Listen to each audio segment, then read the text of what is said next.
जीवन में जितना ज़्यादा बोलना ज़रूरी है, उससे कई ज़्यादा ज़रूरी है कि कहाँ शांत रहना है। यही कारण है कि हमारे धर्मों में मौन को बहुत महत्व दिया गया है। वैज्ञानिकों द्वारा भी इस बात को माना गया है कि सेहत से मौन का गहरा संबंध है और इससे मानसिक शांति भी मिलती है। मौन से विचारों में एकाग्रता आती है, इसीलिए जितने भी साधु संत और तपस्वी हुए, सबने मौन रहकर और ध्यान लगाकर ही संसार में ज्ञान को प्राप्त किया है। हमारे दुखों का कारण भी हमारा बोलना ही है। हमारे जीवन में एक नहीं बल्कि बहुत सारे दुखों का कारण सिर्फ बोलना ही है, क्योंकि हमारी समस्या यही है कि हम चुप नहीं रह सकते, हमेशा कुछ ना कुछ बोलते ही रहते हैं और आपके बोलने के कारण ही आधे से ज़्यादा दुख पैदा होते हैं। परिवार में क्लेश का कारण भी हमारा बोलना ही होता है।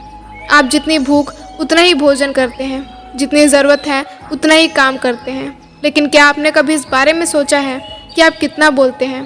क्या आप उतना ही बोलते हैं जितना ज़रूरी है या फिर अनावश्यक ही सारा दिन बोलते हैं? इस बारे में कभी अकेले बैठकर ज़रूर सोचिए कि आज आपने दिन भर में कितना बोला और क्या बोला, और सबसे ज़रूरी कि क्यों बोला। इनमें से कितनी बातें ज़रूरी थी और कितनी अनावश्यक थी, और सुनने सुनाने के माहौल से भी बाहर निकले। इंसानों की प्रवृत्ति ही ऐसी है कि वो अपने मन में चल रही बातों को दूसरों को सुनाना चाहता है, और दूसरा भी आपके साथ ठीक वही काम करता है। और अगर बात किसी तीसरे व्यक्ति से संबंधित हो तो सुनने सुनाने का काम और भी दिलचस्प हो जाता है।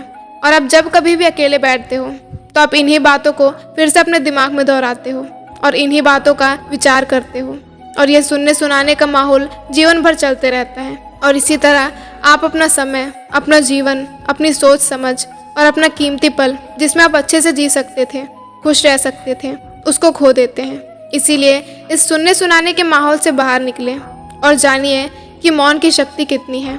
जब तक हम बाहर की ओर बोलते रहेंगे, हमारे भीतर हमेशा अशांति ही रहेगी, और जिस दिन हम मन से चुप हो जाएंगे, तब हमारे बाहर, हमारे मुंह से कुछ भी निकले, हम शांत ही रहेंगे।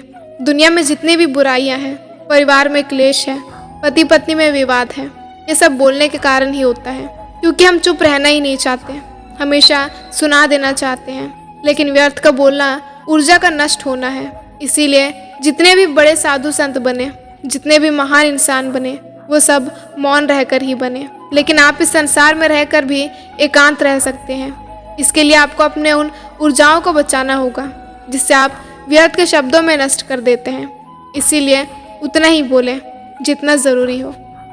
एक दिन एक राजकुमार एक साधु के पास गया और बोला कि हे प्रभु, मैं हमेशा थका, निराश और परेशान महसूस करता हूँ।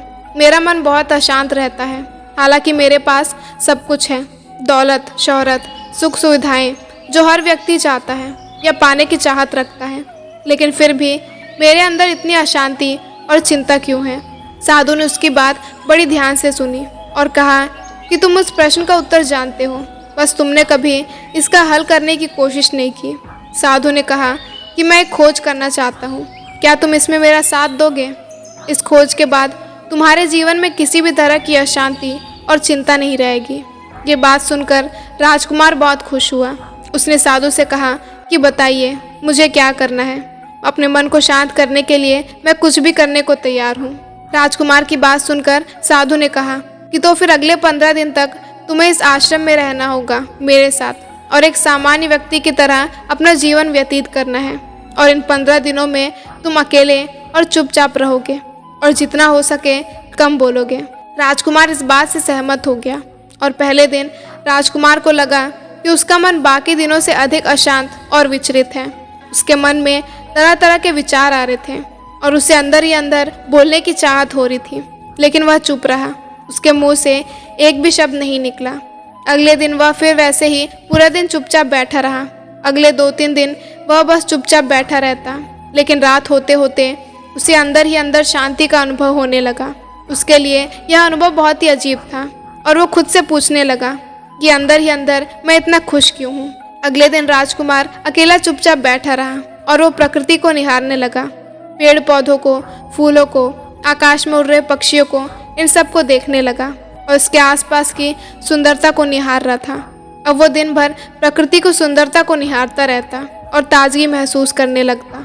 इसी तरह 10 दिन बीत गए और उसके मन की सारी बेचैनी, सारी हलचल और सभी तरह के तनाव गायब हो गए। 11वें दिन की सुबह राजकुमार फिर से एकांत में बैठ गया और कुछ मिनटों में ही उसकी आंखें बंद हो गई और वो गहरे ध्यान में चला गया।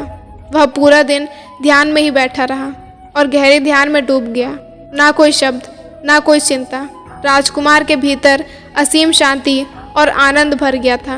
राजकुमार अपने बाकी के 4 दिन भी इसी तरह बिताया और बाद में वह साधु के पास गया और उन्हें प्रणाम किया और बोला कि हे महाराज, मुझे उत्तर मिल गया कि मेरे अंदर इतनी उथल पुथल और चिंता क्यों मची थी। मैं जान गया हूँ कि मेरे इस मन की अशांति का कारण क्या था। साधु ने मुस्कुराया और बोला कि बताओ कि तुम्हें क्या उत्तर मिला। राजकुमार ने कहा कि मैं ज़रूरत से ज़्यादा बातें करता था। मैं किसी पर भी अपने शब्द और ऊर्जा को व्यर्थ करता था। मैं दिन भर अपने लोगों से फालतू बातें करता और अकेले में उन्हीं लोगों के बारे में सोचता रहता और ज़्यादातर समय मैं नकारात्मक बातें सोचता और इस तरह मैं अपना समय बर्बाद कर रहा था। ज़्यादा बोलने और नकारात्मक सोचने की वजह से मेरा मन अशांत और बेचैन हो गया था। इसी वजह से मैं किसी काम को ठीक से नहीं कर पा रहा था, जिसकी वजह से मैं हर काम में असफल हो रहा था और इसी असफलताओं की वजह से मैं उदास और चिड़चिड़ा हो गया था और इन्हीं सभी चीज़ों की वजह से मेरा जीवन बर्बाद हो रहा था। लेकिन यहाँ पर हुए 15 दिन मेरे लिए पूरी तरह से अलग थे। मुझे कुछ अलग ही एहसास यहाँ पर हो रहा था, जब मुझे ऐसा लग रहा था कि मैं अपना जीवन पूरी तरह से जी रहा हूँ। लेकिन इससे पहले मैं अपना जीवन गलत तरीके से जी रहा था। जीवन में खुद को जानना और समझना बहुत ही ज़रूरी होता है, जो मैंने पिछले 15 दिनों में अनुभव किया। राजकुमार की सारी बातें सुनने के बाद साधु ने कहा कि सिर्फ तुम ही नहीं, दुनिया में ज़्यादातर लोग ज़रूरत से ज़्यादा बोलते हैं।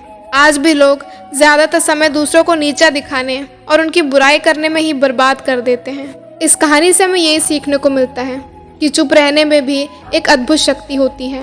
अगर हम सही समय पर सही शब्दों का प्रयोग करते हैं तो हम अपने जीवन को सकारात्मक दिशा में बदल सकते हैं। चुप रहने से हम अपने आत्मा की गहराइयों में जा सकते हैं और अंदर से शांति का अनुभव कर सकते हैं। इससे हम अपने विचारों और भावनाओं को साफ करके अपने जीवन को सकारात्मक बना सकते हैं। चुप रहने की कला हमें ज़रूर सीखनी चाहिए, ताकि हम अपने शब्दों का सही इस्तेमाल करके अपने और दूसरों के जीवन को भी सुधार सकें। आज की वीडियो में बस इतना ही। मिलते हैं अगली वीडियो में।